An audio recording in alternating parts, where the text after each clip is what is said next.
Päkapiku lugu. Elas kord üks päkapikk, ta nimi oli Joonas. Ta oli tore sell, aga vahest kippus ta sigadusi tegema. Ükskord jahedalt detsembri ööl saatis jõuluvana päkapikut komme jagama.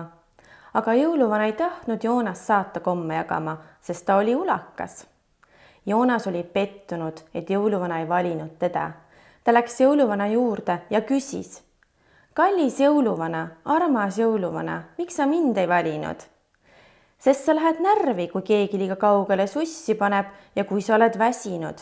Ei lähe, ütles Joonas. Olgu, vastas jõuluvana, aga proovime õige järele. Olgu, vastas Joonas. Taat pani sussi kaugemale rippuma Joonase jaoks. Joonas hakkaski ronima ja ta saigi hakkama. Jõuluvana vastas: oled tubli, et sa hakkama said.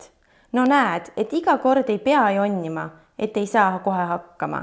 Tõuse siis püsti ja proovi edasi. Aga lippa nüüd komme jagama, muidu sa ei jõuagi jagada kommi lastele. Kui Joonas oli ära läinud, siis jõuluvana vastas endamisi: lõpp hea, kõik hea.